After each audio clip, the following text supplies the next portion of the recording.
दोस्तों fluid mechanics का question हम आज सॉल्व करने जा रहे हैं। Objective SSC JEE RRB JEE में पूछे जाने वाला इम्पोर्टेंट क्वेश्चन। सो इसे 123 नंबर क्वेश्चन पे आ चुके थे। इससे और पहले वाला क्वेश्चन अगर देखना चाहते हैं तो आप प्लेलिस्ट में फ्लूइड ऑब्जेक्टिव के नाम से प्लेलिस्ट होगा, वो आप देख लीजिएगा। और अच्छा लगे तो लाइक सब्सक्राइब जरूर कीजिएगा। फ्लूइड ऑफ देखते हैं question number 123। A fluid in which the quantity of liquid flowing per second is constant। जो फ्लूइड है वो फ्लूइड फ्लो जो है कांस्टेंट रहता है, रेट जिसका वो क्या कहलाता है? स्टडी फ्लूइड कहलाता है कि अनस्टडी? इसमें ऑब्वियसली ये स्टडी फ्लूइड का ही डिफिनेशन है। 123 का option number A. A fluid of which quantity of liquid flowing per second not constant। जो फ्लूइड का रेट है वो कांस्टेंट नहीं है, वो क्या कहलाएगा? अनस्टडी कहलाएगा। 124 क्वेश्चन नंबर 125 देखते हैं कि which of the following statement is correct। इसमें से कौन सा करेक्ट स्टेटमेंट बोल रहा है? तो incompressible flow, the volume of flowing liquid change during the flow. Compressible flow जो जिसका मतलब कंप्रेसिबल फ्लो किसको बोले? जो वॉल्यूम चेंज करेगा यानी डेंसिटी चेंज करेगा उसको क्या बोलेंगे? कंप्रेसिबल फ्लो बोलेंगे। तो सही बोल रहा है। A flow in which volume of flowing liquid does not change। जिसका वॉल्यूम चेंज नहीं होगा उसको क्या बोलेंगे? इनकम्प्रेसिबल बोलेंगे। एकदम सही है। When the particle rotate about on axis while flowing, the flow said to be rotational। जो अपने एक्सिस के बाद रोटेशन करेगा उसको रोटेशनल फ्लो बोलेंगे। सही है। तो ऑन सब सही है। तो ऑप्शन नंबर कौन सा होगा? डी। क्वेश्चन नंबर 126 देते हैं। According to equation of continuity, continuity equation किसको बोलते हैं? कंटिन्यूटी इक्वेशन टाइप किए होंगे तो आप देखे होंगे कंटिन्यूटी इक्वेशन की rho one A one V one equal to rho one A one V one rho A two V two. यानी अगर डेंसिटी सेम हो तो rho one A one same रहेगा तो कट जाएगा। तो इसमें कौन सा होगा? A one V one, A one V one equal to A two V to.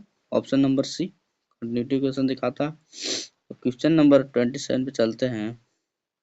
A flow through a long pipe at constant rate. किसी लॉन्ग पाइप में जो कांस्टेंट रेट से फ्लो होगा उसको क्या बोलेंगे? रेट भी कांस्टेंट है और लॉन्ग पाइप में फ्लो जो है वो भी कांस्टेंट है, मतलब स्टडी होगा और यूनिफॉर्म फ्लो दोनों होगा। क्या होगा? स्टडी के साथ साथ यूनिफॉर्म फ्लो होगा। और क्वेश्चन नंबर 128 पे आते हैं। तो the flow through a long pipe at decrease rate. जो फ्लो है वो पाइप के साथ डिक्रीज रेट है, मतलब डिक्रीजिंग रेट मतलब क्या होगा? टाइम के साथ घट रहा है फ्लो, तो वो अनस्टडी होगा। क्योंकि टाइम कांस्टेंट रहेगा तब तो स्टडी होगा। तो ये कौन सा होगा? अनस्टडी। अब flow through an expanding tube at constant rate. Rate जो है कांस्टेंट है, मतलब टाइम के स्पीड में चेंज नहीं हो रहा, लेकिन जो पाइप है वो एक्सपैंड हो रहा फ्लो के टाइम में। तो जब एक्सपैंड होगा तो यहाँ पे वेलोसिटी क्या होगा? रिड्यूस कर जाएगा। यहाँ वेलोसिटी क्या होगा? हाई होगा। यानी यूनिफॉर्म फ्लो नहीं है। लेकिन जो रेट है, रेट ऑफ फ्लो है वो कांस्टेंट है। तो रेट ऑफ फ्लो जिसका कांस्टेंट होता है उसको स्टडी बोलते हैं। तो स्टडी किस में है? A option, A option. लेकिन यहाँ पे यूनिफॉर्म नहीं है क्योंकि वेलोसिटी कम ज्यादा हो रहा है सेक्शन के अबाउट, तो नॉन यूनिफॉर्म। तो ऑप्शन नंबर कौन सा सही होगा? B, steady non uniform flow. Question number 130 पे चलते हैं। A flow through an expanding tube at increasing rate is called unsteady uniform flow. Non uniform flow बोल रहा है। यदि फ्लो के दौरान जो ट्यूब है वो एक्सपेंड करेगा और रेट जो है इंक्रीज करेगा, रेट इंक्रीज कर गया यानी नॉन अनस्टडी हो गया। और एक्सपेंड ट्यूब हो रहा तो वेलोसिटी डिक्रीज करेगा, तो नॉन यूनिफॉर्म। यस, सही बोल रहा है। क्वेश्चन नंबर 131 जो है, अब फ्लो स्ट्रीमलाइन, जो फ्लो है वो जो स्ट्रीमलाइन रिप्रेजेंट करता है कर्व पे, तो कर्व होगा, कर्व बनेगा जब भी बनेगा कर्व, तो वो X axis and Y direction दोनों में फ्लो करेगा। इधर जा रहा है तो एक्स एक्सिस और वाई दोनों में जा रहा है, तो ये दोनों प्लॉट कर रहा है कर्व, जब भी कर्व बनेगा तो X axis and Y direction दोनों में जाएगा, तो 2 डायमेंशनल फ्लो होगा। अब क्वेश्चन नंबर 132 देखते हैं। तो a flow in which volume of liquid and it density does not change during the flow, जब डेंसिटी चेंज नहीं होगा तो उसको कौन सा फ्लो बोलेंगे, इनकम्प्रेसिबल बोलेंगे। 133 देखते हैं। All the gases are considered to have compressible flow, जो गैस पूरा गैस जो होता है मतलब ऑल टाइप का जो गैस होता है उसको क्या कंसिडर करते हैं, कंप्रेसिबल, क्योंकि गैस कंप्रेस कर सकते हैं लेकिन लिक्विड को कंप्रेस नहीं कर सकते। यह स्टेटमेंट क्या करेक्ट है, तो एकदम सही है, करेक्ट है। क्वेश्चन नंबर 134 देखते हैं। A flow which a stream line is represent by a straight line is called dimension flow, जो फ्लो है स्ट्रीम लाइन का वो रिप्रेजेंट क्या करता है, अगर एक डायरेक्शन जो स्ट्रीम लाइन का जो है स्ट्रेट लाइन है, किसका केवल एक ही डायरेक्शन है, या तो एक्स एक्सिस में स्ट्रेट लाइन होगा या तो वाई एक्सिस में स्ट्रेट लाइन होगा, यानी केवल वन डायरेक्शन फ्लो है। In one dimension flow, one dimension flow किसको बोलेंगे, स्टडी यूनिफॉर्म को बोलेंगे, या take place in straight line, take place in curve, take place in one direction, जो वन डायरेक्शन होगा उसी को तो वन डायमेंशन फ्लो बोलेंगे, डायरेक्ट बोल रहे। 136 बोल देखते हैं। तो in 2 dimension flow does not take place in a curve, 2 dimension flow है वो कर्व नहीं बनाएगा, बनाएगा, अभी बताए थे 2 डायमेंशन कर्व बनाएगा। फॉल्स, गलत बता रहा है। Commutative equation relate to, continuity equation जो है रिलेट करता है किससे, कंटिन्यूटी इक्वेशन किस पे आधारित है, mass flow rate, option number D, streamline, mass flow rate along the stream line.